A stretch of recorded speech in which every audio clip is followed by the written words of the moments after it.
Assalamu alaikum. Welcome to another lecture of our ongoing online distance learning classes for the machine design in CAT 2. It is the ODL week number 5 or the week number 14 of the regular semester if it had been the regular classes. ये basically हमारा last topic है क्योंकि अभी हमने सिर्फ springs को cover up करना है, जिसमें सबसे पहले कंप्रेशन अभी इंट्रोडक्शन आएगा, उसके बाद हेलिकल कंप्रेशन स्प्रिंग है, फिर एक्सटेंशन स्प्रिंग है, फिर टॉर्जन स्प्रिंग है. सो इस तरह हमारा जो कोर्स है वो अब इख्तिताम की तरफ जो है गामज़न है. सो स्टार्ट करते हैं आज का लेक्चर. और सबसे पहले जो है द क्वेश्चन अराइजेस कि what is a spring. So spring is a mechanical device designed to store energy when deflected and to return an equivalent amount of energy when released. Springs are used in wide variety of applications since they allow controlled application of force or torque in addition to their ability for storing and releasing energy. यानी कि दो basic इसके function हो गए. एक तो यह है कि आपके पास वो जब आप उस पर लोड वगैरह या अप्लाई कर रहे हैं तो वो एनर्जी को स्टोर कर रहा है और उसको रिलीज़ करेगा जब जो है आप वो जिसके ऊपर फोर्स जो आप इम्पैक्ट उसके ऊपर डाल दें जब वो ख़त्म होगा. दूसरा जो है कंट्रोल्ड एप्लीकेशन ऑफ फोर्स के लिए भी अप्लाई हो सकता है कि सॉरी आपने किसी एक जगह पे कंट्रोल्ड जो है क्या कंट्रोल्ड आपने न्यूटन्स आपने वहाँ अप्लाई करने हैं. सो उस केस में भी आप स्प्रिंग्स यूज़ कर सकते हैं कंट्रोल्ड एनवायरनमेंट में आपका लोड अप्लाई हो रहा हो. तीन बेसिक टाइप्स हैं जी. फर्स्ट वन जो है हमारे पास कंप्रेशन है. ये भी ये अगर हम यहाँ से देखें अभी ये जो है ये फुली एक्सपेंडेड फॉर्म, और जैसे ही इसको आप इसके ऊपर लोड अप्लाई करेंगे कंप्रेस हो जाएगा. सेकंड जो है एक्सटेंशन है, या आप इसे टेंशन कह लें कि शुरू में जो है ये कंप्रेस शेप में होता है, मगर जैसे जैसे आप लोड इस पर अप्लाई करते हैं एक्सटेंड होता चला जाता है. इस तरह जो है थर्ड वन आपके पास टॉर्जन है. टॉर्जन में जो है आपके पास जो उसके एंड्स होते हैं उनकी बेसिकली वो मूवमेंट होती है, या उनके by virtue of those legs आप जो है एनर्जी स्टोर करते हैं और जो है स्प्रिंग अपना फंक्शन परफॉर्म करता है. कंप्रेशन स्प्रिंग बेसिक हमारे पास लोड एप्लीकेशन में यूज़ होता है. एक्सटेंशन स्प्रिंग सिंपल जो हमारे पास जो वेट करने के लिए जो स्प्रिंग या जो यूज़ होते हैं वहाँ यूज़ होता है. टॉर्जन स्प्रिंग की सबसे जो एक कह लें कॉमन एग्जांपल हमारे पास जो है आपके पास जो पेपर पंच है वो मौजूद है, वहाँ आपके पास ही यूज़ हो रहे होते हैं, या फिर माउस ट्रैप्स के अंदर यूज़ हो रहे होते हैं. ओके, कंप्रेशन स्प्रिंग पे आ जाते हैं. Compression spring squeezes together to create a load. You will often find this inside switches, automotive suspension, jack in the box. ये आपके पास जो है जो फिगर है that is showing the compression spring. Suspension वगैरह में यूज़ होती है जहाँ लोड वगैरह आपने अप्लाई करना होता है काफ़ी जगहों पे, यानी और अगर कोई हैवी मशीनरी वगैरह उसको सपोर्ट देने के लिए जो है हम यूटिलाइज़ करते हैं. उसके बाद जो है सेकंड आपके पास एक्सटेंशन स्प्रिंग है. एक्सटेंशन स्प्रिंग जो है the extension spring stretches apart to create load. Simple आप देख सकते हैं, और इसके जो है लिटिल लूप्स वगैरह एक बनाए जाते हैं ताकि जो है ये चीज़ों के साथ अटैच हो सके. फर्स्ट वन एक जो है एक मशीनरी है वहाँ आपको नज़र आ रहा है कि एक्सटेंशन स्प्रिंग अप्लाइड किया हुआ है, ठीक है. या फिर आप सिंपल अगर सिंपल वेट की एग्जांपल ले लें. इसके अलावा जो है हमारे पास जो पेट्रोल पंप पे जो नोज़ल होती है बेसिकली वहाँ भी इसकी यूटिलाइजेशन से जो थर्ड फिगर है ये बेसिकली वो पंप के जो हैंडल है ये उसकी फिगर है. You may find this on screen door hinge, garage door hinge और bouncy decoration that hang from the ceiling. Okay, उसके बाद जो नेक्स्ट है that is the torsion spring. Torsion spring जो है the torsion spring rotates around an axis to create load, ठीक है. ये रोटेट करेगा. ये सिंपल इसके जो दो पैग्स हैं बेसिकली ये मूव करते हैं जिसकी वजह से जो इसमें एनर्जी स्टोर होती है और इवेंचुअली जो है रिलीज़ होती है. They release there load in an arc around an axis, जो कि बेसिकली आप कह रहे हैं जो स्प्रिंग का एक्सिस है उसके अराउंड बेसिकली मूव कर रहे होंगे. They are commonly found in mouse traps. Figure सामने इसकी गिवन है. सॉर्ट ऑफ कुछ इस किस्म की एग्जांपल, या फिर रॉकर स्विचेस में ये जो है आपके इस्तेमाल होते हैं.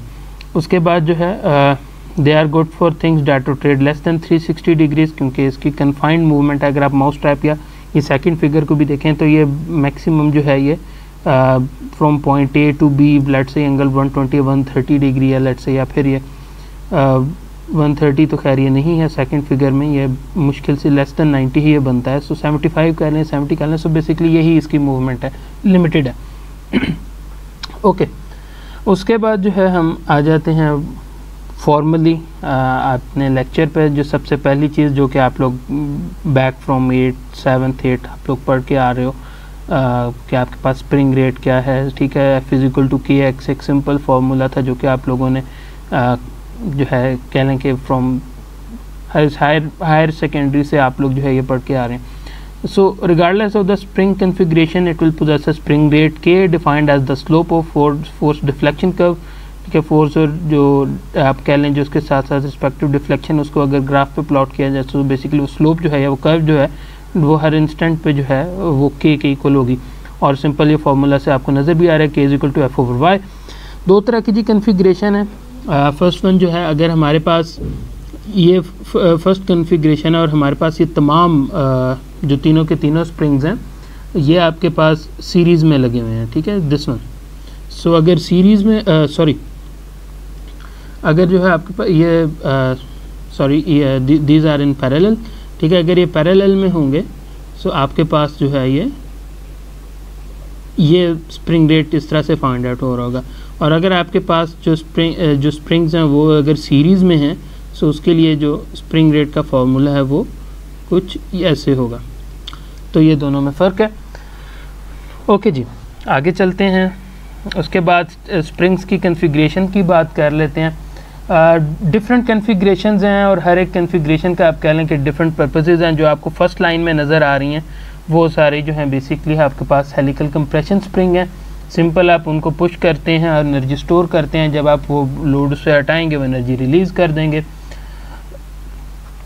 इसमें जो हमारे पास फर्स्ट वन है जो स्टैंडर्ड या कांस्टेंट रेट आप कह लें कि वो तो हमारे पास बहुत कॉमन है। जो वेरिएबल पिच वेरिएबल रेट है वहाँ सिंपल आप देख सकते हैं कि उसकी जो पिच है वो वेरी कर रही है। सो इसकी वजह से कह लें कि डिफरेंट इसकी जो है एप्लीकेशन है वो डिफरेंट होगी। एक इसकी टाइप बैरल है, उसके अलावा जो है यहाँ आपको और ग्लास नज़र आ रही होगी और कॉनिकल नज़र आ रही होगी। ओके, जो कॉनिकल स्प्रिंग्स हैं वो आप जो है कांस्टेंट रेट के साथ भी बना सकते हैं और जो इंक्रीजिंग रेट या वेरिएबल पिच या वेरिएबल रेट जो था आप उसके साथ भी बना सकते हैं। सो इस केस में आपके पास क्या होता है कि जैसे जैसे टॉप पे जा रहे हैं आपके पास वो डाया कम होता जा रहा है। सो इसमें भी कुछ इवेंचुअली इस तरह हो रहा होगा कि टॉप पे जो डिफ्लेक्शन है और जो लोड कैरिंग कैपेसिटी वो कम होगी। जैसे जैसे ग्रेजुअली वो डाउनवर्ड मूव करता जाएगा उस कैपेसिटी में इजाफा होता जाएगा।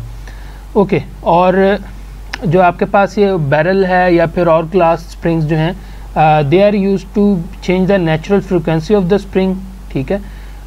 ये कॉन्सेप्ट आप जो है रेजोनेंस का आप लोग पढ़ के हैं, मगर ये जो नेचुरल फ्रिक्वेंसी का कॉन्सेप्ट है आप लोग वाइब्रेशंस के अंदर बेहतर पढ़ेंगे। कि हम ये कहते हैं कि जी हर एक जो भी आपके पास मशीनरी है, जो भी चीज़ है उसकी एक अपनी फ्रीक्वेंसी है जिसके ऊपर जो है वो कह लें कि उस पर पास ऑन कर रही है, वो वाइब्रेट कर रही है। और अगर जो है लेट से वो नेचुरल फ्रीक्वेंसी मीटअप कर जाती है किसी और जो सामने कोई मशीनरी है किसी और चीज़ के साथ नेचुरल फ्रीक्वेंसी के साथ मीटअप कर जाएगी, सो रेजोनेंस क्रिएट होगी या वो इवेंचुअली कैटास्ट्रॉफिक आपके पास हो सकती है, ठीक है, क्योंकि वो मैग्नीट्यूड उसका इंक्रीज़ हो जाएगा। इसी तरह जो सेकंड आपके पास जो फर्स्ट वन है वो आपके पास एक्सटेंशन स्प्रिंग है। और उसके बाद जो हमारे पास सेकंड फिगर है, ठीक है, और इसको जो है हम ड्रॉ बार स्प्रिंग कहते हैं। ड्रॉ बार स्प्रिंग जो है आप कह लें कि they uses compression spring and draw bars to provide extension pull, ठीक है। बेसिकली दो कंपोनेंट्स को मिला के आप बेसिकली इसका एक्सटेंशन का काम आप ले लेते हैं। थर्ड वन जो है हमारे पास टॉर्जन स्प्रिंग है। टॉर्जन स्प्रिंग जो है वो सिंपल आपके पास वो ट्विस्ट जो है वो करेंगी और फिर जो है वो फंक्शनैलिटी की जो है अचीव हो रही होगी। अच्छा, और ओके, उसके बाद जो थर्ड वन हमारे पास है, इसके अलावा और डिफरेंट है, मसलन जिस तरह जो वॉशर्स हैं वो भी कुछ स्प्रिंग वॉशर्स भी बनाई जाती हैं, ठीक है। उसके अलावा जो लास्ट वन हमारे पास कैटेगरीज हैं उसमें जो फर्स्ट वन है वो हमारे पास वॉल्यूट स्प्रिंग है। वॉल्यूट और इनवॉल्यूट का थोड़ा सा कॉन्सेप्ट आप लोगों को होगा जो भी हमने गियर्स में भी कवर अप किया। उसके बाद जो सेकंड है वो हमारे पास बीम स्प्रिंग्स हैं। बीम स्प्रिंग्स जो है सिंपल उसके ऊपर लोड अप्लाई हो रहा होगा तो वो डिफ्लेक्शन में आ रही होगी, ठीक है। और जो थर्ड जो हमारे पास लास्ट इसमें आपको जो स्वेल से आपको नज़र आ रहा है, इनको जो फर्स्ट वन है इनको पावर और मोटर स्प्रिंग्स कहा जाता है, पावर और मोटर स्प्रिंग ट्विस्ट, ठीक है। They exert torque over many turns, ठीक है, जो उनकी डिफरेंट टर्न्स के ऊपर टॉर्क जो है एग्जर्ट कर रहे होते हैं। और जो लास्ट वन है that is called constant force pull, यानी कि सिंपल जो है इसमें जो है आपके पास लॉन्ग डिफ्लेक्शन है एट 0 रेट। सो ये कुछ टाइप्स हैं इसकी। और आगे चलते हैं जी। और अच्छा जी, what should be the properties of an ideal spring? The ideal spring material would have high ultimate strength, high yield point, ठीक है, and low modulus of elasticity in order to provide maximum energy storage. ये कुछ parameters हैं इसके कि हमने जो है अगर एनर्जी स्टोर करानी है तो लाजमी होता है कि आपके पास जो है मॉडुलस ऑफ इलास्टिसिटी आपने कम रखना है और अल्टीमेट टेंसाइल स्ट्रेंथ भी इसकी ज़्यादा होनी चाहिए, यील्ड पॉइंट जो है वो भी आपके पास हायर होना चाहिए in order to provide maximum energy storage. अगर डायनामिकली लोडिंग अगर आपके पास हो रही है तो फटीग स्ट्रेंथ प्रॉपर्टीज़ जो हैं those are of primary importance. High strength and yield points are attainable from medium to high carbon और alloy steels and these are most common spring material despite their high modulus of elasticity. Commonly available हैं, इस वजह से कह रही है ज़्यादा भी यूज़ होते हैं। A few stainless steel alloys are suitable for springs. Those are beryllium, copper, and phosphor bronze among the copper alloys. Stainless steel के अलावा ये basically different alloys हैं, copper के alloys हैं. My bad. Okay. Most light duty springs are made up of cold round or rectangular wire or thin cold rolled flat strip stroke. ठीक है, यानी कि बेसिकली हम करते क्या हैं कि आपके पास अगर आप जो है इसको सर्च आउट भी करेंगे तो हमारे पास मार्केट में अवेलेबल क्या होते हैं कि स्प्रिंग के बेसिकली रॉड्स या लेंथें अवेलेबल होती हैं जिनको आप जो है फिर उनको मज़ीद फिर आप ड्रॉ करके ड्राइंग प्रोसेस से पास आउट करते हुए फिर आप उनको वायर की फॉर्म में चेंज करते हैं और अपने मुताबिक अपनी जो थिकनेस है उसके मुताबिक ऐसे फॉर्म अप कर लेते हैं। सो ये बेसिकली उस स्टॉक की बात हो रही है कि वो कंप्लीट लेंथें उसकी अवेलेबल होती हैं। और इवेंचुअली एट टाइम्स जो है कुछ यानी कि एक ये प्रैक्टिस भी है कि आपके पास जो राउंड वायर्स होती हैं या जो स्प्रिंग्स होते हैं उनको पहले लेंथों की फॉर्म में कन्वर्ट किया जाता है और सेल आउट किया जाता है और फिर जो भी यूज़र है वो अपने मुताबिक जो है इसको मॉडिफाई कर लेता है। कुछ जो है हमारे पास जो कह लें फ्लैट स्ट्रिप स्ट्रोक जो आपके पास जो है आपके पास स्प्रिंग्स ये यूज़ भी होते हैं मसलन व्हीकल सस्पेंशन पार्ट्स में, ठीक है, जिस तरह लीफ स्प्रिंग आपके पास है जिन्हें हम कमानियाँ कहते हैं।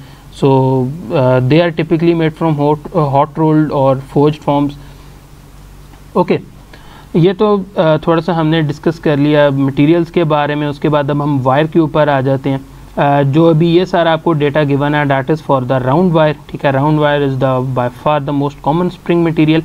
और आप यहाँ देख सकते हैं कि ASTM नंबर के हिसाब से जो है मटेरियल भी डिफ़ाइन है और उसके बाद जो है उसके मटेरियल का नाम, SAE नंबर, ग्रेड वगैरह और उसकी डिस्क्रिप्शन भी गिवन है कि हर मटेरियल की क्या क्या प्रॉपर्टीज़ हैं और कहाँ कहाँ एप्लीकेबल है। वैसे तो कस्टमाइज भी बनाए जाते हैं, स्प्रिंग बना सकते हैं कस्टमाइज्ड अपने डायमेंशन के, मगर जो स्टैंडर्ड एक चल रहा है या फिर कह लें जो मार्केट में आपको रेडीली अवेलेबल होंगे वो आपके पास ये साइजेज़ हैं। और यहाँ से अब आपको पता लग रहा है कि 8228 जो है आपके पास किस रेंज के अंदर फॉल कर रहा होगा। इसी तरह 8229 कहाँ से कहाँ तक आपको किन जो है वायर डायमीटर्स में आपको अवेलेबल होगा। सो ये तमाम डाटा जो है यहाँ से अवेलेबल है और इसको हम यूटिलाइज भी इवेंचुअली कर रहे होंगे। उसके बाद आ जाते हैं स्प्रिंग के अल्टीमेट टेंसाइल स्ट्रेंथ पे, उसकी जो है शेयर स्ट्रेंथ पे। अच्छा, होता क्या है बेसिकली कि अगर हम स्टील की बात करें और अगर आप अपनी मेमोरीज रिकॉल करें तो जो हमारे पास स्प्रिंग का कह लें जो अल्टीमेट टेंसाइल स्ट्रेंथ है दैट इज़ अराउंड 200 kPSI, ठीक है। बट हमारे पास होता क्या है एक्चुअली कह लें कि ये एक रिसर्च है जिसमें ये बताया गया कि अगर आपके पास जो है वायर का डायमीटर चेंज हो जाता है, लेट्स से हम ये अज्यूम करते हैं कि सबसे पहले जो है आपके पास एक वायर थी और उसका जो आपके पास डायमीटर था डैट वाज अराउंड 0.3 इंच, ठीक है। सो इसको यहाँ हम लिख लेते हैं 0.3 इंच जो है आपके पास स्टील वायर थी। सो इसका जो अल्टीमेट टेंसाइल स्ट्रेंथ थी डैट वाज अराउंड 200, ठीक है, 1000 PSI। बट जैसे ही आप जो है ये रिड्यूस करते जाते हैं, यानी कि अब ये 0.3 इंच का वायर डायमीटर जो है ये रिड्यूस होकर आपके पास हो जाता है लेट्स से अराउंड 0.01 इंच। ठीक है, अब क्या होगा कि आपके पास ये जो अल्टीमेट टेंसाइल स्ट्रेंथ है ये बेसिकली तकरीबन डबल हो गई है, ऑलमोस्ट डबल हो गई है। ठीक है,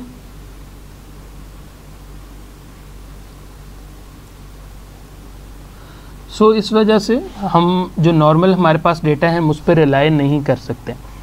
सो उसकी वजह से फिर क्या किया गया कि मज़ीद इस पर टेस्टिंग की गई वायर स्ट्रेंथ पे, और फिर हमारे पास इवेंचुअली जो है हमारे पास एक ये डेटा हमें मिला और एक हमारे पास एम्पिरिकल फार्मूला डेवलप हुआ जो कि आपके पास ये लिखा गया है, ultimate tensile strength is equal to A into D raise to the power B. A और बी जो हैं आपके पास वो कोफिशेंट है। अगर हम इस टेबल के ऊपर देखें एसटीएम मटेरियल, ये 5 मटेरियल्स के अगेंस्ट जो है आपको गिवन है कि इस रेंज के अंदर जो है अगर ये फॉल कर रहा है तो ये फार्मूला एप्लीकेबल होगा। आपके पास कोफिशेंट बी के लिए ये गिवन है डेटा, कोफिशेंट ए के लिए मेगा पास्कल में या पीएसआई में आपके पास ये दोनों वैल्यूज़ गिवन है। आप यहाँ से यूटिलाइज़ कर सकते हैं और ultimate tensile strength find out कर सकते हैं। ओके, ये तो हो गई एक चीज़। उसके बाद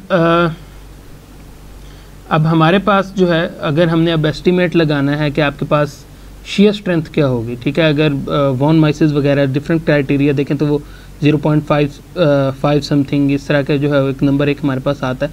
बट यहाँ स्प्रिंग्स के केस में व्हाट वी फाइंड आउट कि जो आपके पास अल्टीमेट शेयर स्ट्रेंथ है that was 67% of the ultimate tensile strength. So इस वजह से हमने शेयर स्ट्रेंथ को 0.67 SUT लिख दिया कि अल्टीमेट टेंसाइल स्ट्रेंथ जो उसका 65% है।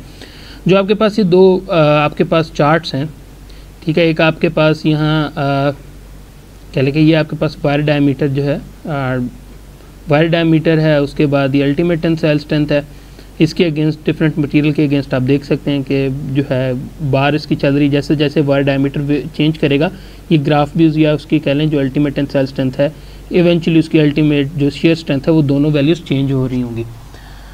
ओके जी, सो ये तो था regarding the ultimate tensile strength and the shear strength. उसके बाद अब फ्लैट स्प्रिंग स्ट्रोक को दोबारा डिस्कस कर लेते हैं। फ्लैट्स आप यूँ कह लें कि जो medium to high carbon steel है उसकी स्ट्रिप्स वगैरह जो है the most commonly used material for flat springs. ठीक है, लीफ स्प्रिंग्स आप कह लें, वॉल्यूट्स हो गए, क्लॉक या फिर पावर स्प्रिंग या स्प्रिंग वॉशर्स वगैरह, उन तमाम के लिए जो है हम फ्लैट स्प्रिंग्स को ही यूटिलाइज़ कर रहे हैं। ठीक है, सो जो अभी मैंने थोड़ा सा पहले एक चीज़ डिस्कस की कि हम इसको वायर की फॉर्म में करते हैं, आप उसको जो है कंसीडर ना कीजिएगा बिकॉज जो है यहाँ जो आपकी एज पर बुक है हम लाजमत इसको लेके फॉलो करेंगे। सो जो है ये हमारे लिए हर पे आखिर हो। सो ओके, यहाँ भी आपके पास आप देख सकते हैं कि हार्डनेस के अगेंस्ट जो है उसकी अल्टीमेट टेंसाइल स्ट्रेंथ गिवन है मटेरियल की। सो यहाँ से हम जो है वो फाइंड आउट कर सकते हैं for the flat spring stock. Normally जो है अगर कह लें फ्लैट स्प्रिंग के लिए मटेरियल्स की हम बात करें तो आपके पास स्टेनलेस स्टील यानी जो मोस्ट कॉमनली यूज़ होते हैं 301 है, 302 है, वो यूज़ हो जाएगा। उसके बाद कॉपर एलॉयज़ में बात करें तो बेरिलियम कॉपर है, ब्रॉन्ज में बात करें तो फॉस्फोर ब्रॉन्ज है, ये मटेरियल यूज़ हो जाते हैं। ठीक है, उसके बाद जो है आपके पास AISI 1050, 1065, 1074, 1095 स्टील जो है वो भी आपके पास यूज़ हो जाते हैं यहाँ इन स्प्रिंग्स को बनाने में। सो अच्छा, उसके बाद एक और चीज़ यहाँ से जो है ये चार्ट जो आपके पास है हमारे सेकंड फिगर है, यहाँ थिकनेस के आप अगेंस्ट यहाँ भी देख सकते हैं कि डिफरेंट पैरामीटर है कि मॉडरेट के लिए है या हाई है के लिए या एक्स्ट्रा हाई स्ट्रेंथ आपके लिए चाहिए। सो उसके लिए मिनिमम बेंडिंग रेडियस वगैरह और वो तमाम जो है पैरामीटर्स यहाँ आपके पास गिवन है। सो इनको हम यूटिलाइज़ कर सकते हैं। ओके, अच्छा, अब हम थोड़ा सा नोमेनक्लेचर को भी डिस्कस कर लेते हैं। सबसे पहले आपके पास जो पैरामीटर नोन होंगे। अच्छा, अगर लेट से हम बात करें कि हमने किसी भी स्प्रिंग को डिफ़ाइन करना है, ठीक है, सो स्प्रिंग को डिफ़ाइन करने के लिए हमारे पास 4 चीज़ें होना ज़रूरी हैं। सबसे पहले वायर का डायमीटर क्या है, मीन कॉइल डायमीटर क्या है जो कि यहाँ कैपिटल D से शो हो रहा है, ठीक है, उसके बाद हमारे पास फ्री लेंथ कितनी है, और हमारे पास नंबर ऑफ़ कॉइल्स कितने हैं, या फिर पिच क्या है, कॉइल पिच क्या है। ये 4 अगर हमारे पास नोन होंगे तो हम स्प्रिंग को इजीली कम्प्लीटली डिफाइन कर सकते हैं। Okay, so moving on to the terminology. सबसे पहले हमारे पास यहाँ NT है which stands for the total number of turns. Okay, उसके बाद small d which stands for the wire diameter. उसके बाद DI है जो कि आपके पास ये स्प्रिंग के जो इनर डायमीटर फॉर्म हो रहा होगा उन साइड डायमीटर उसको शो कर रहा है। आपके पास जो D0 है वो आउटसाइड डायमीटर को शो कर रहा है, और उसके अलावा जो D है वो मीन कॉइल डायमीटर को शो कर रहा है। उसके बाद जो ये आपके पास लेंथ है, यानी कि अभी इस पर कोई लोड नहीं है, इसको हम फ्री लेंथ बोलते हैं। ओके, उसके बाद जो है यहाँ अगर सेकंड फिगर पे आप देखें, आपको ये ज़्यादा बेहतर यहाँ से अंडरस्टैंडिंग हो रही होगी कि अगर कोई लोड नहीं है तो आपके पास यहाँ फ्री लेंथ अवेलेबल है। उसके बाद जो है एक कंडीशन यूज़ हुई है प्री लोड की, और एक इनिशियल डिफ्लेक्शन हुई है जिसको वाई इनिशियल से डिनोट किया गया, और अब ये चेंज होगी LA पे जिसको हम एक्टिव लेंथ बोलते हैं। ठीक है,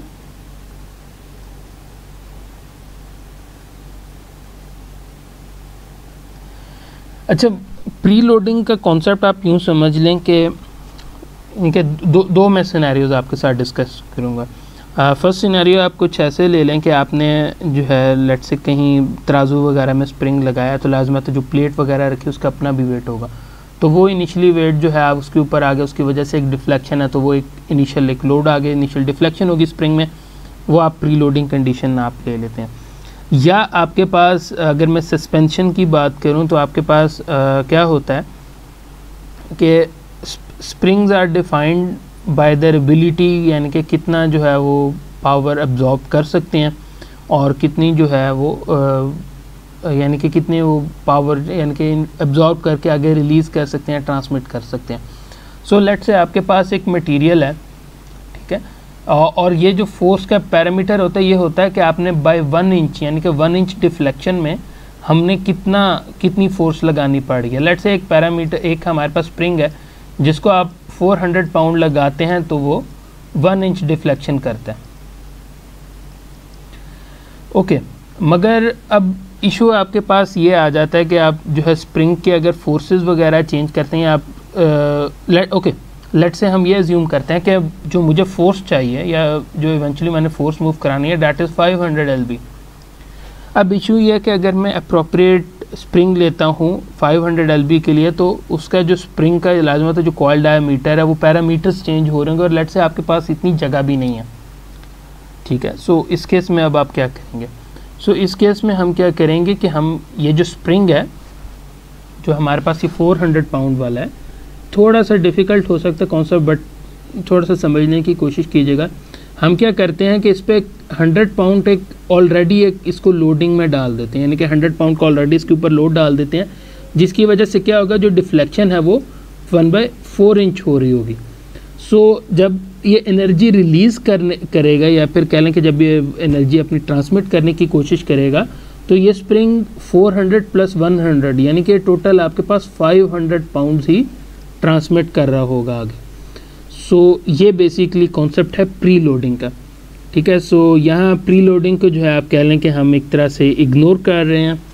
ठीक है, और उसके बाद आ जाता है वर्किंग डिफ्लेक्शन में, कि आपने लोड इंक्रीज़ करते गए और आपने देखा कि जी यहाँ इनिशियल जो डिफ्लेक्शन थी वहाँ से लेके आपके पास मैक्सिमम वर्किंग लोड कितना है, यानी कि जो मैक्सिमम इसकी कैपेबिलिटी है, इसको हम जो है मैक्सिमम वर्किंग लोड कहते हैं, या फिर आप इसे जो इस टाइम अब इसकी लेंथ रह जाएगी वो मिनिमम वर्किंग लेंथ होगी। The minimum working length is the shortest dimension to which it is compressed in service. ठीक है, यानी कि ये सर्विस सिस्टम का है। उसके बाद अगर आप मज़ीद कंप्रेस करते जाते हैं और आपके पास इवेंचुअली क्या होता है कि जो स्प्रिंग के दरमियान जो गैप है वो बिल्कुल ख़त्म हो जाता है, और जो वायर्स हैं वो तमाम एक दूसरे के साथ इन कांटेक्ट आ जाती हैं। उस पॉइंट को जो है आप शट हाइट कहते हैं, या फिर आप सॉलिड हाइट कहते हैं। ठीक है, अगर आपके पास जो है जब आप शट हाइट पे जो है आप आ जाते हैं, सो हमारे पास बेसिकली होता क्या है कि द स्प्रिंग जस्ट एक्ट यानी कि आप कह लें कि एक पाइप के तौर पे एक्ट कर रहा होगा और उस पर वो कंप्रेसिव फोर्स लग रही है, और इवेंचुअली जब तक वो फ्रैक्चर नहीं करेगा वो उसको अलाउ करेगा। लेट्स से अगर मैं एक ग्राफ बनाने की कोशिश करता हूँ कि ये स्प्रिंग था, आप फोर्स इंक्रीज़ करते गए और इसकी डिफ्लेक्शन भी जो है वो इंक्रीज़ करती गई और लेंथ इंक्रीज़ करती गई, यहाँ तक कि हम अब शट लेंथ पे आ गए। अब जब आप मज़ीद इस पर लोड लगाएंगे तो डिफ्लेक्शन नहीं होगी, वो फोर्स तो सेव करेगा, मगर यहाँ से अब ग्राफ कुछ इस तरह से चलता जाएगा इवेंचुअली कि आपके पास वो जो फ्रैक्चर पॉइंट है वो आ जाएगा और यहाँ आपके पास जो मटेरियल है वो रप्चर कर जाएगा। सो इसको जो है हम बेसिकली ये फंक्शनैलिटी है इसका, ठीक है, यानी कि जो इसकी कंप्रेसिव स्ट्रेंथ है वायर की, वहाँ तक बेसिकली इसको फॉलो कर रहा होगा। ओके, उसके बाद जो है एक यहाँ कॉन्सेप्ट यूज़ होगा या फिर एक चीज़ यूज़ हो रही है जिसको हम क्लैश अलाउंस बोलते हैं। ये चीज़ क्लैश अलाउंस बेसिकली क्या है कि that is the difference between the minimum working length and the shut height. अब हम क्या करते हैं कि एटलीस्ट अपने पास हम 10 to 15% का लेवरेज रखते हैं कि जो है हम मिनिमम वर्किंग लेंथ से 15% का गैप रखें और 15% के गैप के बाद आपके पास बेसिकली वो शट रीजन स्टार्ट हो।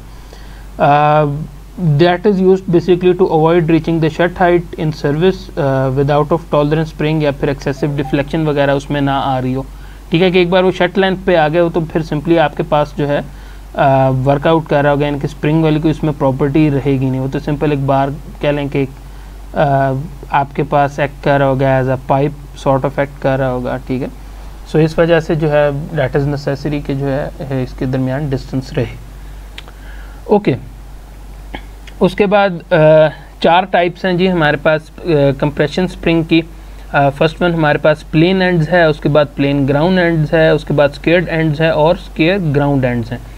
जो हमारे पास फर्स्ट वन है जो कि प्लेन एंड्स हैं वो कुछ इस तरह से उनकी शेप आपको नज़र आ रही होगी जो कि यहाँ शोन है। इस केस में क्या होगा कि जो एक्टिव नंबर ऑफ कॉइल्स हैं और जो टोटल नंबर ऑफ कॉइल्स हैं वो सेम हैं, ठीक है जी, ends with the same pitch as the rest of the spring. उसके बाद प्लेन ग्राउंड एंड्स हैं। प्लेन ग्राउंड एंड में क्या होता है कि ये हमने अपने जो सॉलिड वर्क्स की लैब है उसके अंदर हमने ये बनाया भी था, और इसमें एक्टिव नंबर ऑफ कॉइल जो है वो टोटल नंबर ऑफ कॉइल्स में से 1 सब्ट्रैक्ट करेंगे, क्योंकि हाफ यहाँ से कॉइल और हाफ यहाँ से कॉइल जिसको आपने बेसिकली बिल्कुल सरफेस के साथ आपने स्मूथ कर दिया, ठीक है। Can be ground flat and perpendicular to the spring axis to provide normal surfaces for load application, ठीक है। लोड वगैरह अगर सही से आपने अप्लाई करना उसके लिए आप ये अप्लाई करते हैं। सेकंड जो आपके पास है वो स्केयर्ड एंड्स हैं। स्केयर्ड एंड्स में आपके पास क्या होगा कि जो हमारे पास जो लास्ट कॉइल होती है हम उसको जो ये सेकंड लास्ट कॉइल उसके साथ बेसिकली बिल्कुल अटैच कर देते हैं, और सेक्शन बी के साथ ये हमने क्लास में जो डिस्कस भी किया था। सो हमने वहाँ क्या किया था कि बॉल पॉइंट्स के स्प्रिंग निकाले और हमने देखा कि उसके जो लास्ट कुछ 2 या 3 स्प्रिंग्स हैं वो बिल्कुल साथ एक दूसरे के साथ वो अटैच हैं, और जो स्प्रिंगिंग एक्शन है वो बेसिकली दरमियान वाला जो पार्ट है वो एक्ट कर रहा था या वो बेसिकली डिफ्लेक्शन वगैरह वो प्रोवाइड कर रहा था। तो ये जो आपके पास इस केस में स्केयर्ड एंड्स के केस में यहाँ 2 मेंशन्ड है, वहाँ लाजमी तो डेफिनेटली 2 से ज़्यादा थी। तो ये बेसिकली आपके पास डिफ्लेक्शन में उस तरह कंट्रीब्यूट नहीं कर रही होती। तो the squaring the ends involve yielding the end coils to flatten them and remove their pitch ख़त्म कर दी जाती है। The total number of coils NT may or may not contribute actively to the spring's deflection. अभी हमने इसका जिक्र किया depending on the end treatment, ठीक है। अभी आपने यहाँ देख लिया इसके एंड ट्रीटमेंट में हमने इसको फ्लैटन किया जिसकी वजह से वो कंट्रीब्यूट नहीं कर रहा। The number of active coil is needed for calculation purposes, अभी हमने डिस्कस किया। The calculated number of active coil is usually rounded off to the nearest 1/4 of coil, यानी कि आपके पास जो है अगर लेट से वो 0.30 है, सो आप उसको नेक्स्ट जो 1/4 था आपके पास जो भी बन रहा होगा 0.25 के बाद 0.5 है, सो आप इसे 0.5 पे ले जाएंगे एक्टिव नंबर ऑफ कॉइल्स को। जो लास्ट वन है वो हमारे पास स्केयर ग्राउंड एंड्स है। इसमें सिंपल स्केयर्ड एंड्स ही हैं मगर एंड को जो हमने फ्लैटन कर दिया है। सो इसमें क्या होता है कि आपके पास 270 to 330 डिग्री आपके पास फ्लैट सरफेस आ जाती है फॉर द लोड एप्लीकेशन। वो कैसे आएगी ये देखें, अगर आप इसको यहाँ से स्टार्ट करते हैं और एक कंप्लीट राउंड फ्लिप यहाँ तक करता है डैट इज़ 180, ठीक है, और अगर एक कंप्लीट यहाँ भी कैरी ऑन रखता है डैट इज़ 270 और यहाँ तक आप करें तो ये तकरीबन 330 डिग्री बन जाता है। सो ये 330 डिग्री तक फ्लैट होता है, यानी कि आप कह लें कि अगर आपने लोड एप्लीकेशन उसमें जो है आपको बेनिफिशियल हो सकता है। ये एक एग्जांपल थी जी, that is from the real time project. ये बेसिकली स्प्रिंग है जो कि चिलर के ऊपर ये लगा गया है। चिलर का weight around that was around 2181 kilograms. So ये स्प्रिंग इसको हमने डिस्कस किया था। That spring is basically the plane end spring, ठीक है। सॉर्ट ऑफ ये देखने में, क्योंकि पिक्चर शायद उस तरह से विजिबल नहीं है, मगर ये थोड़ा सा कंफ्यूजिंग हो सकता है in between the square and the plane end, but this is the plane end, यानी कि जो अगर आप लास्ट लाइन में देखें वहाँ अभी भी पिच आपको नज़र आ रही है कि वो फ्लैटन नहीं किया गया, उसमें पिच मौजूद है। अच्छा, for the sake of knowledge मैं आपको बता देता हूँ, इसके नीचे हमने एक पैड रखा है, इसको हम बेसिकली वाइब्रेशन आइसोलेशन पैड्स बोलते हैं। नेचुरल फ्रिक्वेंसी का फिनोमेना हमने कवर अप किया, और ये इसके नीचे जो है ये एक आई बीम है, और इसके नीचे पूरी फाउंडेशन बिछाई जाती है, और चिलर इसके ऊपर प्लेस होता है। That was basically on the roof top, ताकि वाइब्रेशन ना हो, और ये बीम्स वगैरह की मदद से, फाउंडेशन की मदद से हम जो इसकी वाइब्रेशन है वो ग्राउंड हम कर सकें। सो ये बेसिकली यूज़ होता है इसको, ये जो कंप्लीट ये स्प्रिंग और साथ जो है इसकी ये पैड है, इसको वाइब्रेशन आइसोलेशन पैड बोलते हैं, और ये नॉर्मल हैवी मशीनरी में यूटिलाइज होता है।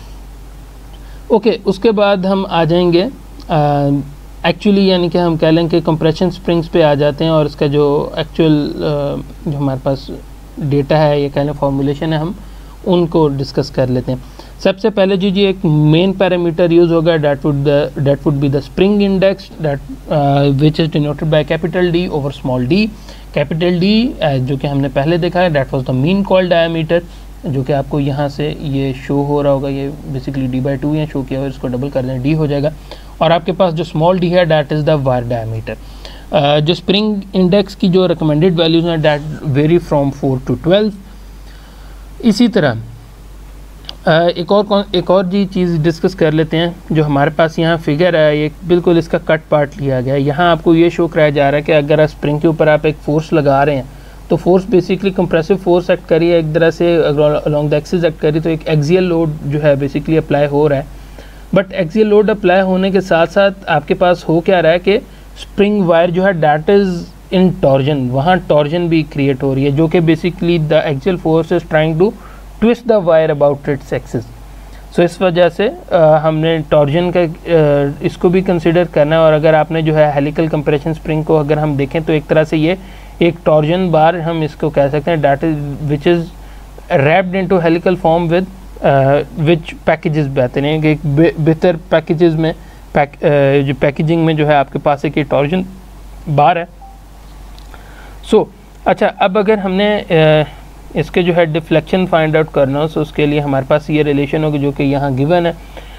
यहाँ हमारे पास F जो है that is the applied axial load, capital D mean coil diameter है, उसके बाद स्मॉल d जो है आपके पास वायर डायमीटर है, NA is the active number of coils, जिनको अभी हम लास्ट स्लाइड्स में कवर करके आए हैं, और G जो है आपके पास वो शेयर मॉडुलस है फॉर द मटेरियल। सो ये पैरामीटर्स यूटिलाइज होंगे इसमें। उसके बाद जो है हम यहाँ बात कर लेते हैं, अभी हमने शुरू में बात की जब प्री लोडिंग की बात की, और वो सारे हमने शट हाइट की बात की, हमने बात की कि जब बिल्कुल वो मैचअप हो जाती हैं, तो उसके बाद एक रेंज आती है जहाँ वो बेसिकली उसकी कंप्रेसिव स्ट्रेंथ के जब तक वो फ्रैक्चर नहीं हो जाता, तब तक जो रप्चर नहीं होता, तब तक उसने जो है वो स्ट्रेंथ प्रोवाइड करते रह जाना है। अब हमारे पास होता क्या है कि ये आपके पास जो ग्राफ है, that is the standard constant pitch helical compression spring, उसका एक ये ग्राफ है which is basically linear over most of the part. But हमारे पास क्या हो रहा है कि जो फर्स्ट फ्यू परसेंटेज है या लास्ट फ्यू परसेंटेज है, उसमें वो लीनियर नहीं है, ठीक है। फर्स्ट फ्यू परसेंटेज यानी कि आप प्री लोडिंग बीच में आप इसमें इनकॉर्पोरेट कर सकते हैं, और जो लास्ट लोडिंग था अभी हमने बात की कि हम नॉर्मली जो शट हाइट और जो आपके पास मिनिमम वर्किंग लेंथ आपके पास होती है, उसके दरमियान 15% का मार्जिन रखते हैं। सो आप यहाँ देख सकते हैं कि 85 है, 85% डिफ्लेक्शन, और यहाँ 100% डिफ्लेक्शन है, there is a gap of 15%। Okay, so when it reaches the shut height, all the coil are in contact and the spring rate becomes the stiffness of the solid coils in compression। यही हमने जी बात की, ठीक है। वहाँ आपके पास spring rate जो है बेसिकली कन्वर्ट अप हो जाएगा उसमें। अगर आपने फाइंड आउट करना है यही रिलेशन जो है, यहाँ y आपके पास था और k = F/y, तो सिंपली आप जो है y की वैल्यू में पुटअप करेंगे तो आपके पास स्प्रिंग रेट के लिए आपके पास ये रिलेशन आ जाएगा।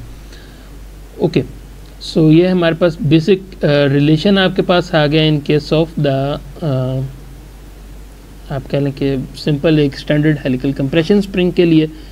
उसके बाद अब हम बात कर लेते हैं स्ट्रेसेस के ऊपर आ जाते हैं। अच्छा, अब स्ट्रेसेस में बात करें, और अभी जो हमने पहले कॉन्सेप्ट बात की हमने बात की कि दो तरह की फोर्सेस लग रही हैं, एक जो कि टॉर्जन आपके पास अप्लाई हो रही है और एक एक्सियल फोर्स लग रही है। अब जो एक्सियल फोर्स है वो वायर डायमीटर के ऊपर बेसिकली उसके एरिया के पैरेलल एक्ट कर रही है, जिसकी वजह से वहाँ शेयर आपके पास जनरेट हो रहा होगा। सो अगर आप इन चार फिगर्स को यहाँ कंबाइन देखें तो आपके पास ये हमें शो कर रहा है कि जो शेयर फोर्स अप्लाई हो रही है।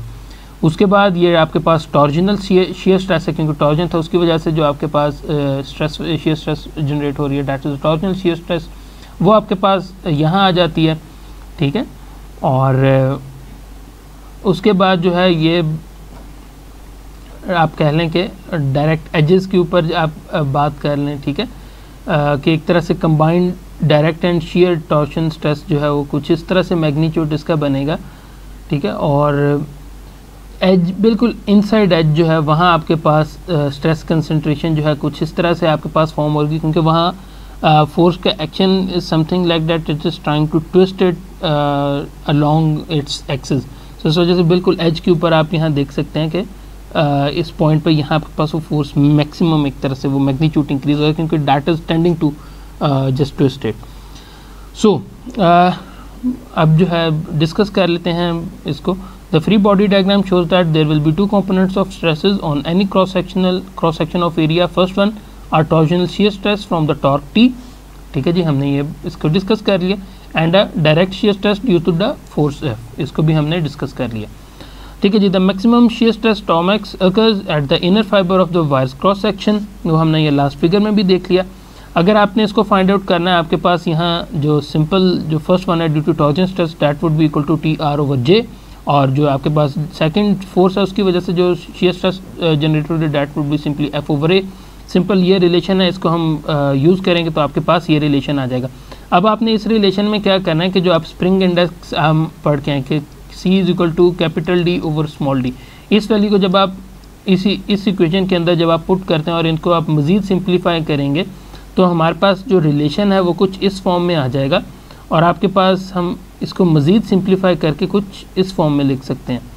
और आपके पास यहाँ जो KS है उसको हम डायरेक्ट शेयर फैक्टर कहते हैं। ठीक है, सो इस तरह जो है ये डिराइव होता है। दोनों इक्वेशंस जो हैं, बल्कि इनफैक्ट ये नेक्स्ट स्लाइड में जो है ये कवर भी हो रहा है। ओके, पहले जो है हम इस इक्वेशन को ओके जी चलें, ये अभी इस पे बाद में थे, पहले इसकी भी बात कर लेते हैं। दोनों इक्वेशन जी आइडेंटिकल हैं, सेम वैल्यूज़ आपको देंगी, बट जो हमारा ये सेकंड वर्जन है जिसके अंदर डायरेक्ट शेयर फैक्टर यूज़ हो रहा है, हम इसको प्रेफर करेंगे और ये हमारे पास ज़्यादातर यूज़ हो रहा होगा। ओके जी, उसके बाद हम आ जाते हैं नेक्स्ट डिस्कशन कर लेते हैं, और that is the stresses in the simple, वही हमारे पास स्ट्रेसेस चल रही हैं और हम कर्व बीम के हवाले से जो इसको डिस्कस कर लेते हैं।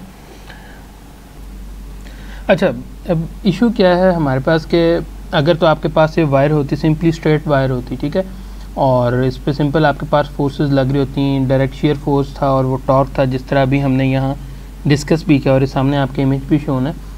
सो उस केस में जो हमारे पास ये इनिशियल इक्वेशंस थी जो कि हम यहाँ कवर करके हैं, that would have been appropriate, that would have been excellent, हम सॉल्व कर सकते थे।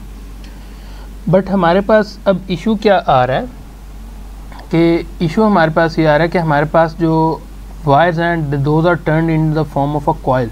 ठीक है, बेसिकली आपके पास हेलिकल स्प्रिंग है तो एक कॉयल की फॉर्म में, एक वो स्पाइरल की फॉर्म में शेप अप हो जाती हैं। अब जो आपके पास एक अगर हम बिल्कुल इसको कंसिडर करेंगे कि आपके पास ये बीम का केस है, अब जो कर्व बीम्स होती हैं they have a stress concentration on the inner surface of curvature. ठीक है, इनके इनर सरफेस जहाँ वो कर्वेचर बेसिकली फॉर्म हो रहा होता है वहाँ एक तरह से स्ट्रेस कंसंट्रेशन उसके ऊपर होती है। ठीक है, दो जो हमारे पास ये स्प्रिंग है that is not loaded as the beam, मगर प्रिंसिपल जो है वो सेम यहाँ अप्लाई हो रहा होगा।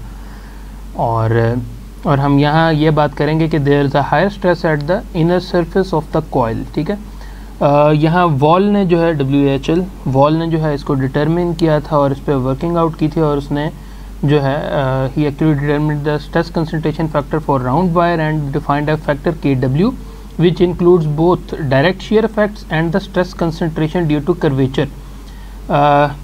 ये जो हमारे पास फॉर्मूला है that is valid for round wires with the spring with the value of C greater than equal to 1.2 उनके लिए वैलिड है. सो KW जो है वो कुछ इस तरह से डिफ़ाइन किया जाता है और अब जो टॉ मैक्स है वो हम इस तरह से डिफ़ाइन कर देते हैं. सो इवेंचुअली जो KW है that is equal to KS multiply by KC. KC जो है अब हमारे पास कर्वेचर फैक्टर है और KS की अभी हमने बात की कि वो डायरेक्ट शेयर फैक्टर था. Okay, so what does it mean actually. अब आपके पास अगर लेट से स्प्रिंग जो है वो स्टैटिकली लोडेड है, ठीक है, the yielding is the failure criteria. If the material is loaded locally, आपके पास जो है यील्ड्स लोकली, ठीक है, it will relieve the local stresses. यानी कि अगर आपके पास स्टैटिक लोडिंग में है, ठीक है, और जो आपके पास लोकलाइज स्ट्रेसेस होती हैं, it will basically relieve the local stress concentration, ठीक है, due to the curvature factor. और आपके पास जो सिंपल हमारे पास जो ये इक्वेशन थी इसको हम यूटिलाइज कर सकते हैं, बल्कि इनफैक्ट यार ये आगे डिस्कस हो रहा है. ओके, हाँ, यहाँ आ जाते हैं. Okay, if a spring is statically loaded, then the yielding is the failure criteria. ठीक है, जहाँ yield होगा वहाँ basically fail हो जाएगा. The material yields locally, ठीक है, कोई local yielding वगैरह के phenomena उसमें occur हो रहा है. It will relieve the local stress concentration that is due to curvature factor Kc, and equation 14.8b can be used to account just for direct shear. यानी कि आप सिंपल अगर आपके पास स्टैटिक लोडिंग, आप सिंपल इस फॉर्मूला को use कर सकते हैं और इसको आप फाइंड आउट कर सकते हैं. जो आपके पास वो कर्वेचर फैक्टर था वो बेसिकली केटर जो लोकल स्ट्रेस कंसंट्रेशन वगैरह कह लें, यानी कि जब लोकल यील्डिंग भी होगी तो बेसिकली वो इसको रिलीज़ कर देगा, या कह लें कि कर्वेचर फैक्टर जो है वो इसमें इम्प्लीमेंट नहीं होगा. बट अगर लेट से आपके पास स्प्रिंग जो वो डायनामिक लोडिंग में है, ठीक है, then the failure will be by the fatigue stress well below the yield point. ठीक है, हमने सबसे पहले जो हमारा मशीन डिज़ाइन कैड 1 में डिज़ाइन ऑफ शाफ्ट था उसमें हमने डिस्कस किया था. And equation 14.9b should be use, यानी कि ये equation this should be use in corporate both the direct share and curvature factor. आपके पास अगर फटीग लोडिंग का केस है और हमारे पास ये डायनामिक लोडिंग का केस है तो लाजमी बात है उसमें मीन और अल्टरनेटिंग कंपोनेंट दोनों यूज़ हो रहे होंगे. सो जो ये आपके पास इक्वेशन होगी, ठीक है, ये आपके पास यूज़ हो रही होगी फॉर द मीन कंपोनेंट. जो हमारे पास ये इक्वेशन है ये यूज़ हो रही होगी फॉर अल्टरनेटिंग कंपोनेंट. सो ये दोनों इक्वेशंस जो हैं हम यूटिलाइज कर रहे होंगे इस केस में. उसके बाद क्वेश्चन ये राइज होता है कि अभी तक जो हमने तमाम डिस्कशन की वो हमने ये बात की कि जिस स्प्रिंग जो है that is round wire. So the question arises कि इज़ इट पॉसिबल कि आपके पास जो है नॉन राउंड वायर भी हो. So the answer is yes.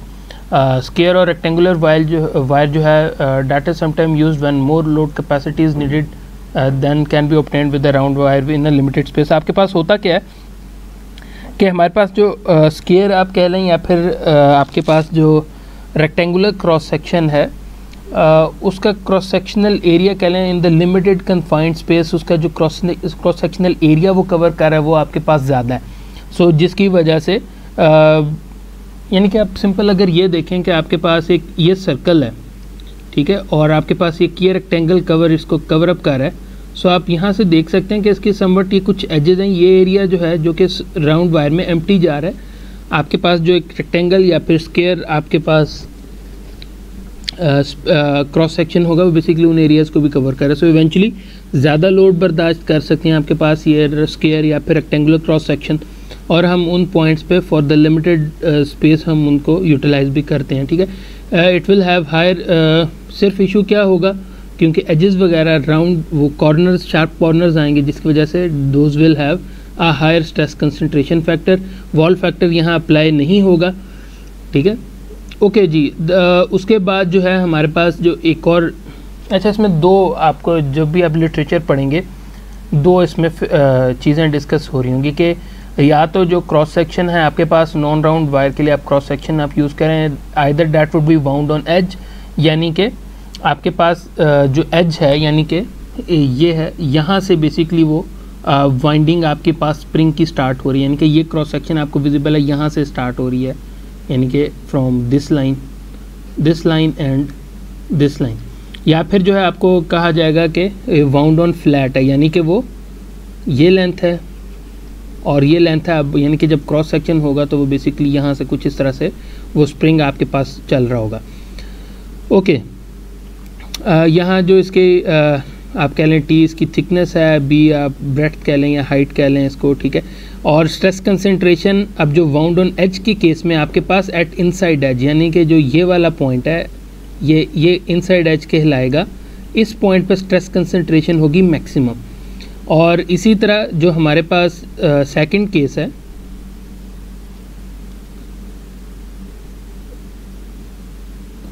और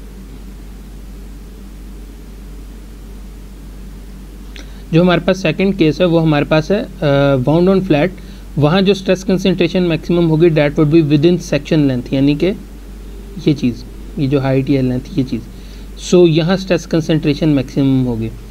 सो इसको जो है हम विद इन सेक्शन लेंथ हम बोलते हैं। सो ये कुछ चीज़ें हैं जो कि कह लें कि आपके लिए बेनिफिशियल होंगी जब आप अगर लेट से आप इसको खुद भी अपने तीन भी आप पढ़ने की कोशिश करते हैं। बट आपकी जो बुक है, कोर्स बुक है, उसमें इससे रिलेटेड लिटरेचर थोड़ा सा लिमिटेड है। So you will have to search that out, ठीक है। जो इन्फॉर्मेशन जो कि ईजीली कन्वे की जा सकती थी वो मैंने इसमें इंक्लूड कर दी है। ओके, सो अगर जो है हमने अब इसके लिए टॉ हमने फाइंड आउट करना होगा, सो उसके लिए हमारे पास ये रिलेशन वैलिड होगा। अब इसमें वॉल फैक्टर की जगह एक और रिलेशन यूज़ हो रहा होगा जिसको हम KRW कहते हैं, ठीक है। ओके, और इसकी अगर हमने डिफ्लेक्शन फाइंड आउट करनी हो तो y का रिलेशन भी यहाँ गिवन है। और यहाँ आपके पास जो स्मॉल c है that is the natural log of the spring index. और आपके पास ये जो s की वैल्यू है S0, S1, S2, S3, S4 those are dependent on B/H, यानी कि ब्रेड्थ ओवर हाइट रेशो क्या है। यहाँ बेसिकली जो आपके पास कह लें कि जो आपके पास ये यहाँ B शो हो रहा है, क्योंकि ये इमेज जो है एक और रेफरेंस से लिया गया। इसको जो है बेसिकली वो हाइट कह रहा है और ये जो हमने T शो किया था इसको बेसिकली ब्रेड्थ कह रहा है, ठीक है। सो ये अपने इससे कंफ्यूज ना होइएगा। This figure is completely irrelevant to our course book, यानी कि जो नॉर्टन की ये बुक या नॉर्टन का चैप्टर है उससे कम्प्लीटली इररेलेवेंट है।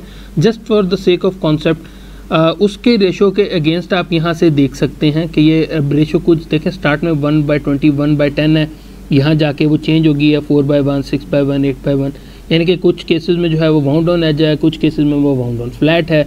और इसके अगेंस्ट जो है S0, S1, S2, S3, S4 की डिफरेंट वैल्यूज़ है, आप यहाँ से नोट डाउन करेंगे। KRW फाइंड आउट करेंगे। KRW जब आपके पास फाइंड आउट हो जाएगा आप यहाँ से इवेंचुअली टॉ फाइंड आउट कर सकते हैं, डिफ्लेक्शन y फाइंड आउट कर सकते हैं। सो इस तरह जो है हमारे पास ये जो नॉन राउंड वायर्स होंगी आपके पास जो कंप्रेशन स्प्रिंग है उनके लिए आप ये रिलेशन यूज़ कर रहे होंगे।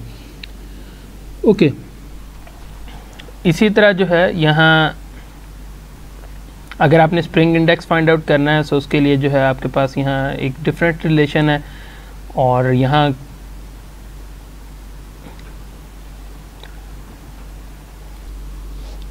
अच्छा साथ ही यहाँ सॉरी K2 और K1, K2 जो हमारे पास ये टॉ की इक्वेशन में यहाँ आपके पास आ रहा है, ठीक है। और K1 जो है आपके पास यहाँ है। दोनों पैरामीटर हैं shape factors for rectangular wire springs. K1 और K2 आपको यहाँ से मिल जाएगा depending on the breadth to height ratio, ठीक है। आप जो है सिंपली यहाँ से फाइंड आउट कर सकते हैं, यानी कि जो अभी हमने यहाँ बात की थी कि आपके पास ये ब्रेड्थ है और ये हाइट है। सो इसके इस रेशियो के अगेंस्ट जो है आपको यहाँ से ये पैरामीटर मिल सकते हैं। ओके, उसके बाद एक और फिनोमेना हम कवर अप करेंगे which is the residual stresses. So अभी तक हमने बात की, हमने देखा कि जी यहाँ लोकलाइज यील्डिंग भी हो सकती है स्प्रिंग के अंदर। हमने कंप्रेसिव फोर्सेस के अंदर देखा कंप्रेसिव फोर्सेस लगने कंसंट्रेशन वगैरह भी हो सकती है। सो उसको केटर करने के लिए हम पॉजिटिव रेजिडुअल स्ट्रेसेस भी इंड्यूस करा सकते हैं आपके पास स्प्रिंग में। वो कैसे होगी, यानी कि काम कैसे करता है, बेसिकली होता क्या है कि आप रेजिडुअल स्ट्रेसेस इंड्यूस कराते हैं, कोई भी पैरामीटर यूज़ करेंगे। लेट से जिस तरह फर्स्ट वन हमारे पास सेटिंग का है, या आप उसके ऊपर लोड अप्लाई करेंगे और इसको लेके जाएंगे इसकी शट हाइट तक। सो होगा क्या कि the spring will give up it's free space. Last बात है जो मॉलिक्यूल है उनके दरमियान फ्री स्पेस है, सो वो उसको गिव अप करेगा। उसकी वजह से क्या होगा कि eventually the spring will get strain hardened, यानी कि उसकी जो एनर्जी स्टोरिंग कैपेसिटी है वो इंक्रीज़ हो जाएगी। यानी कि आपकी जो फ्री लेंथ है वो भले कम हो रही है बट आपकी जो एनर्जी स्टोरिंग कैपेसिटी है वो इंक्रीज़ हो रही है इसकी वजह से। सो ये जो है आपके पास जो रेजिडुअल स्ट्रेसेस कह लें, ये जो फिनोमेना होता है उसका ये हमारे पास एडवांटेज होता है। तो फर्स्ट वन जो है हमारे पास जो कह लें मेथडोलॉजी यूज होती है उसको हम सेटिंग बोलते हैं। When a wire is coiled into a helix, tensile residual stresses are developed at inner surface and compressive residual stresses occur at outer surface. Setting is a beneficial residual stress procedure which is done by compressing the spring to its shut height and yielding the material to introduce beneficial residual stresses। ठीक है, अभी हमने इसको discuss किया। उसके बाद हमारे पास है load reversal. Compression spring should never be loaded in tension nor a tension spring in compression, even torsion spring as well। ठीक है जी, as we shall see need to have a unidirectional torque applied to avoid premature failure। ये इसके लिए ज़रूरी है। या एक और जो पैरामीटर होता है रेजिडुअल स्ट्रेसेस को इंपोर्ट कराने के लिए, इंड्यूस कराने के लिए, वो शॉर्ट पिनिंग है। शॉर्ट पिनिंग क्या होता है कि आप मटेरियल आपने प्लेस कर दिया और उसको फिर स्मॉल आप कह लें कि जो बॉल्स आपके पास होंगी स्टील की या जो भी मटेरियल है, आप उससे उनको बम्बार्डमेंट कराते हैं। सो उससे क्या होगा कि इवेंचुअली जो आपके पास स्प्रिंग है उसके अंदर बेनिफिशियल रेजिडुअल स्ट्रेसेस इंड्यूस हो जाएंगी। And it is this is most effective against cyclic loading in fatigue. ठीक है, for wire spring short diameters of 0.008 inch या 0.2 mm या फिर 0.055 इंच या 1.4 mm टिपिकली यूज्ड। ओके, उसके बाद जो है हम बकलिंग ऑफ कंप्रेशन स्प्रिंग उसको हम डिस्कस कर लेते हैं। अच्छा, अब इसको प्रोसीड हम कुछ इस तरह से करेंगे, यानी कि आप इसको कुछ इस तरह से समझिए कि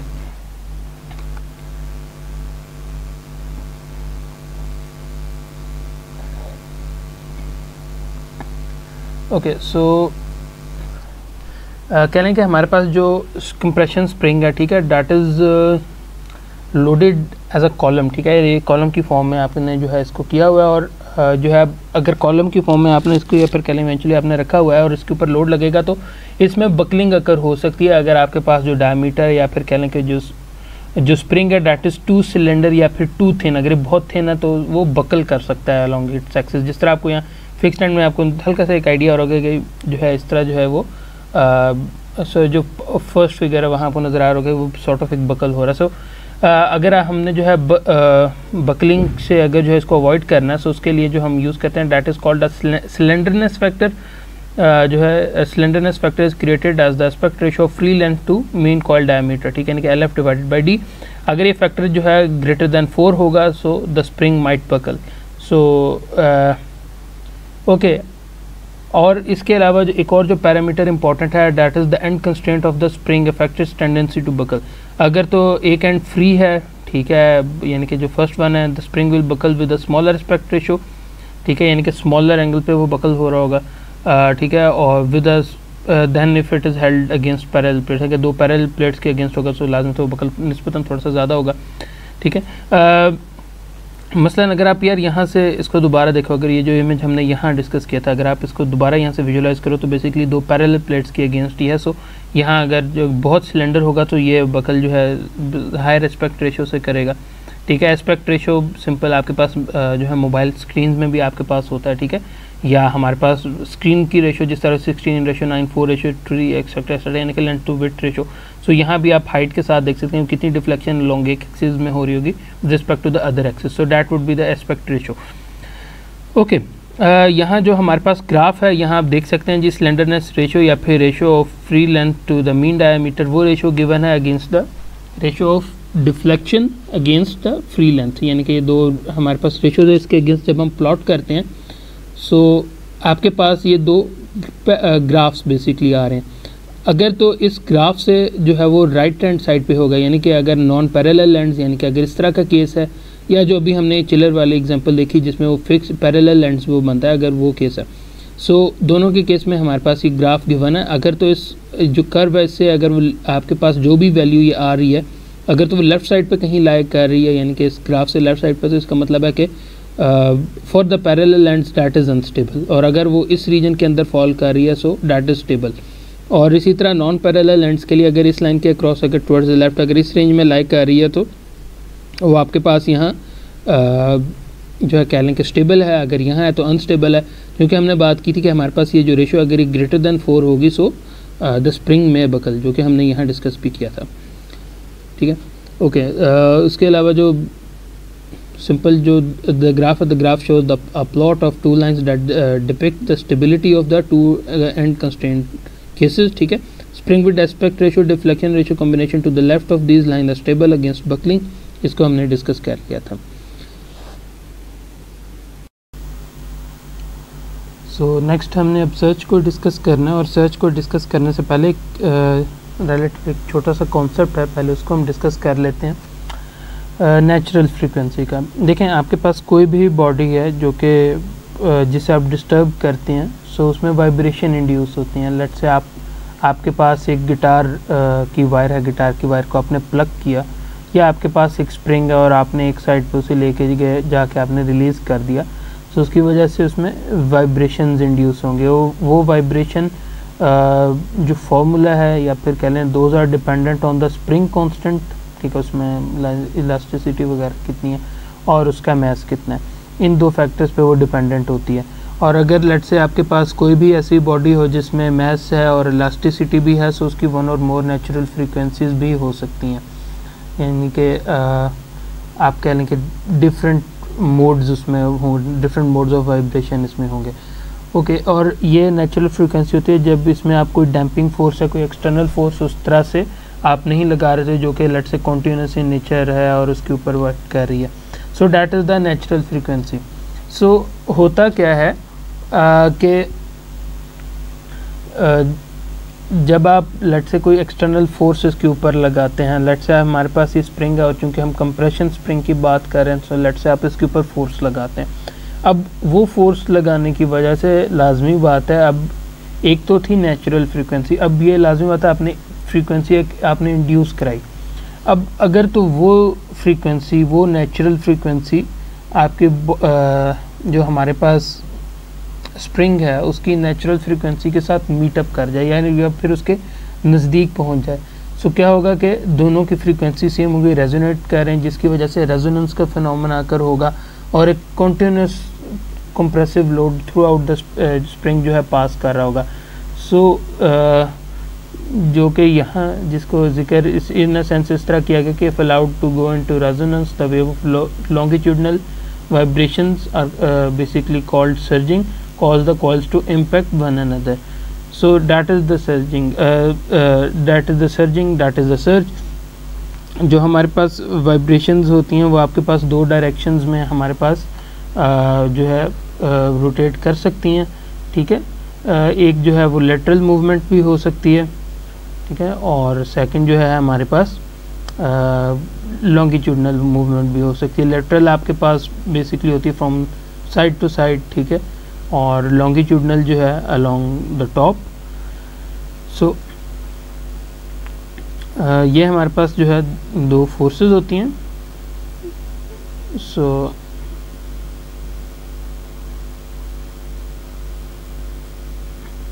sorry longitudinal that is measured from the along the x axis, और जो हमारे पास लेटरल मूवमेंट होती है वो जो हमारे पास टॉप पे बेसिकली होगी।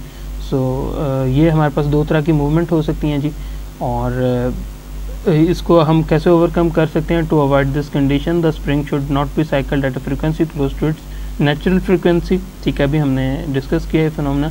The natural frequency of the spring should be greater than about the 13 times of any applied forcing frequency, कि जो भी आप फोर्स वगैरह अप्लाई कर रहे हैं उसको हम यहाँ स्टडी करेंगे और देखेंगे कि ये फ्रीक्वेंसी किसी तरह जो है उसको एक्सीड ना कर रही हो। ओके, सो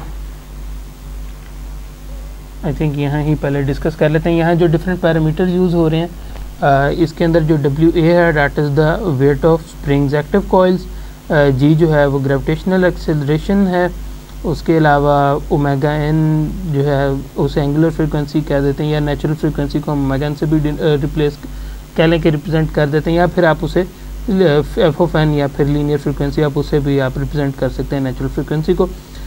उसके अलावा N A number of active coils हैं, गैमा वेट डेंसिटी है, डी जो है सिंपल वो मीन डायमीटर है, जी एक जगह यूज़ हो रहा है that is the share modulus, चूँकि हमने बात की कि इसमें टॉर्जन और वो शेयर वाला फिनोमेना कर हो रहा होता है स्प्रिंग के अंदर। सो ये तमाम पैरामीटर्स हैं जो कि मोस्टली हमें नोन होंगे। और बल्कि इनफैक्ट सारे ही नोन हो गए, और हम इवेंचुअली सिंपली यहाँ से वाइब्रेशन फाइंड आउट कर लेंगे. So that was from the search part.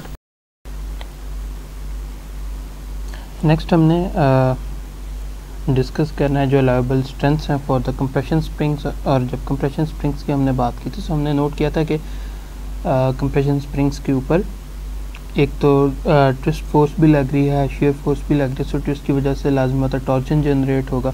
और एक और चीज़ भी हमने डिस्कस की थी कि जैसे जैसे वायर का साइज़ रिड्यूस होता जाता है, सो प्रॉपर्टीज़ में भी फ़र्क हमें नज़र आ रहा था. और वो रिलेशन हमने देखा था A/D⁻⁵ ओके. अगर हमने टॉर्जनल यील्ड स्ट्रेंथ हमने फाइंड आउट करनी है for a spring, they would vary from material to material और whether the spring has been set or not. Setting procedure हुआ कि नहीं.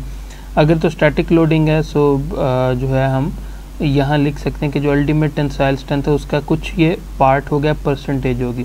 लेट्स से हमें यहाँ कोल्ड ड्रॉन कार्बन स्टील के लिए यहाँ बिफोर सेटिंग यहाँ मेंशन है कि 45% है. लेट्स से आपके पास कार्बन स्टील है और उसके जो यील्ड अल्टीमेट टेंसाइल स्ट्रेंथ है दैट वाज अराउंड 200. ठीक है, इसको नेग्लेक्टेड 200 kPSI हम कह लेते हैं.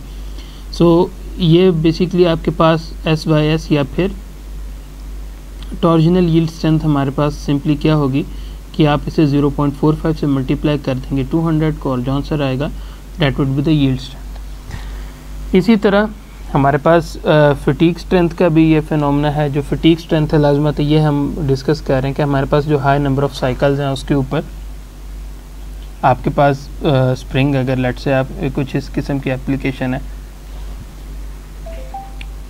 सो हम यहाँ से फटीग स्ट्रेंथ फाइंड आउट कर सकते हैं जो कि अल्टीमेट टेंसाइल स्ट्रेंथ की ही जो है एक परसेंटेज है. और आप एक चीज़ यहाँ नोट कीजिएगा कि जैसे जैसे नंबर ऑफ़ साइकिल्स बढ़ते जा रहे हैं उसी तरह ये परसेंटेजेस जो हैं ये भी नीचे आती जा रही हैं. सो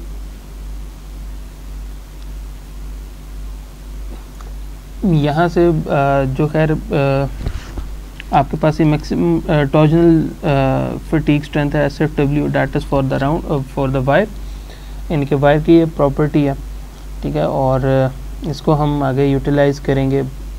ठीक है, और ये हमें कह लें कि they are pretty much useful in order to represent a spring fatigue loading situation.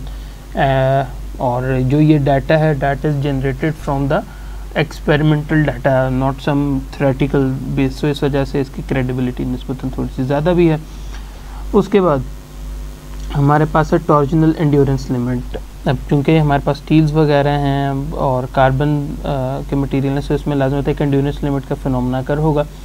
Endurance limit जी हो सकती है, अगर हो सकती है. और हमने जब शाफ्ट के केस में भी डिस्कस किया था, हमने कहा था कि जी वो लेस दैन 200 kPSI के लिए जो मटेरियल जिनकी अल्टीमेट टेंसाइल स्ट्रेंथ है उनके लिए वैलिड है. और उनके लिए हमने बात की थी कि जो एंड्योरेंस लिमिट है that is the 0.5 times the ultimate tensile strength. But वहाँ हमने डिस्कस नहीं किया था उन मटेरियल्स के लिए जिनकी एंड्योरेंस जो इनकी अल्टीमेट टेंसाइल स्ट्रेंथ 200 kPSI से ज़्यादा. सो उनके लिए हम इवेंचुअली यहाँ डिस्कस किया गया कि जो एंड्योरेंस लिमिट उनके लिए हम सिंपली 100 kPSI ले लेते हैं for material greater than 200 kPSI. और ज़्यादातर लाजमत जो स्प्रिंग मटेरियल्स हैं वो उसी कैटेगरी में हैं. और उसके बाद जो है यहाँ ज़िमरली ने जो है कि रिसर्च की थी और उसकी बेसिस पे उसने ये कहा था कि हमारे पास अगर आपके पास जो भी स्प्रिंग वायर हैं और उनका अगर डायमीटर जो 10 mm से कम है, उन जो भी उनके केस में torsional endurance limit for infinite life with stress ratio R = 0, यानी कि कोई मिनिमम मैक्सिमम वगैरह, यानी कि स्टैटिक लोडिंग है बेसिकली अभी ये.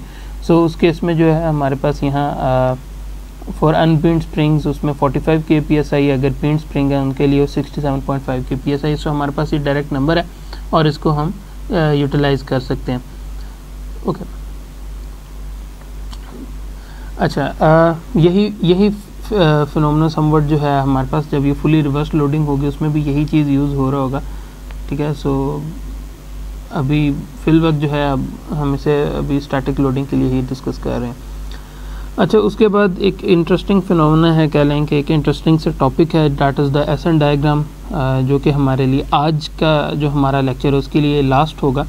एसन डायग्राम मटेरियल साइंसेस के अंदर ये बड़ी अहमियत रखती हैं कि आप जो स्ट्रेसेस होती हैं उनको नंबर ऑफ़ साइकिल के अगेंस्ट हम प्लॉट कर देते हैं ताकि हमें पता लग सके कि कहाँ नी फॉर्मेशन हो रही है, कहाँ से आगे एंड्योरेंस लिमिट वगैरह लेट से जनरेट हो रही है, वो तमाम फैक्टर्स अगर हमने लेट से वो फाइंड आउट करना है, और किसी भी लेट से स्प्रिंग की वायर के लिए हमने फाइंड आउट करना है, सो हम क्या करेंगे कि पहले 1000 साइकिल्स के ऊपर वो फाइंड आउट करेंगे, फिर उसके जैसे जैसे साइकिल बढ़ते जाएंगे वैसे वो प्रॉपर्टीज़ फाइंड आउट करते जाएंगे।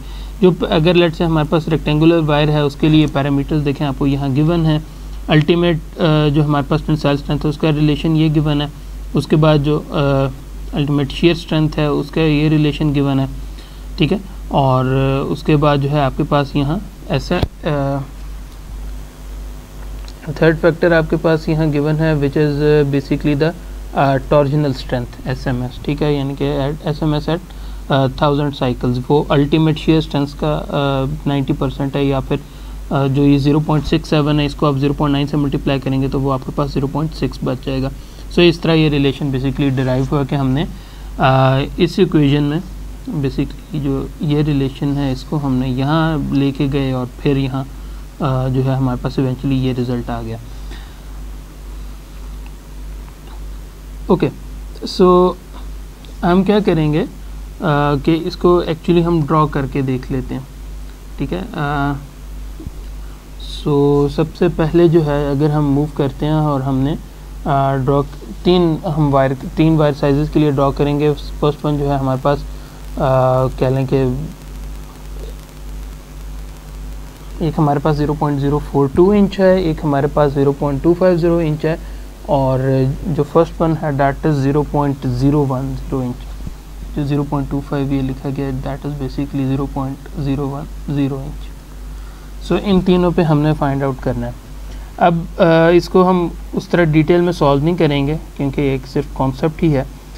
सबसे पहले जो है हमने फाइंड आउट करनी है ultimate tensile strength. Ultimate tensile strength जी ये हमारे पास रिलेशन गिवन है A/D⁻⁴ ए आपके पास लेट से हम यहाँ मटेरियल ले रहे हैं which is A228 music wire, और इसका ए का कोफिशिएंट ये हमें गिवन है, ठीक है जी, जो कि हमारे पास यहाँ तमाम रिलेशंस में वो यूज़ हो रहा है। और जैसे जैसे आप यहाँ से डायमीटर चेंज करते जा रहे हैं 0.010, 0.042, 0.250, हमारे पास ये तीनों वैल्यूज़ आ गई हैं, ठीक है जी। और ये तीनों वैल्यूज़ हमारे पास होंगी एट द साइकिल्स, यानी कि तकरीबन ये 1000 साइकिल्स के ऊपर ये वैल्यू आपके पास आ गई। सो फर्स्ट पार्ट हमारे पास आ गया। अब यहाँ से हम सिंपली जो टॉर्जनल स्ट्रेंथ है SMS वो हम फाइंड आउट कर सकते हैं विच is the 60% of this value. So simply हमारे पास जो है ये वैल्यूज़ थी और हमने इनके केस में हमने यहाँ SMS फाइंड आउट कर दिया विच इज़ द टॉर्जनल स्ट्रेंथ। इसको हम यहाँ मेंशन भी कर देते हैं।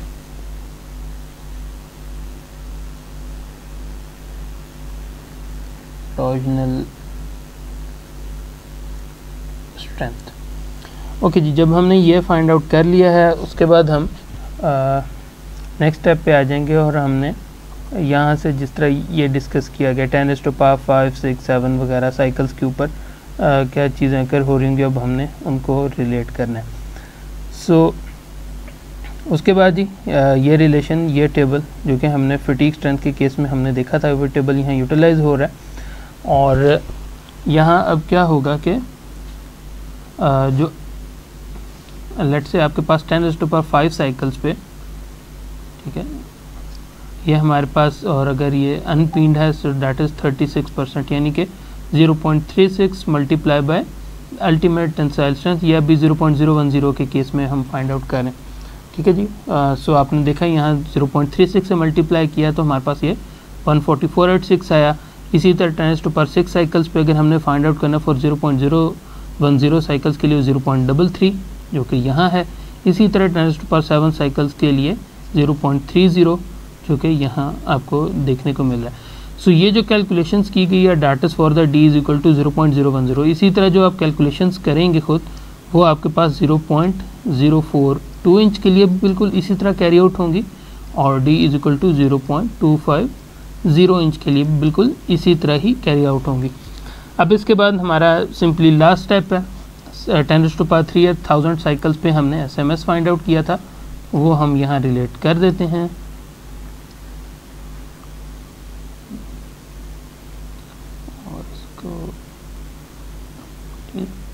यहाँ हम रिलेट कर देते हैं कि जी यहाँ हमारे पास जो है केस में था 0.010 के केस में था, डैट इज़ द 0.042 इंच, और ये हमारे पास 0.250 इंच है।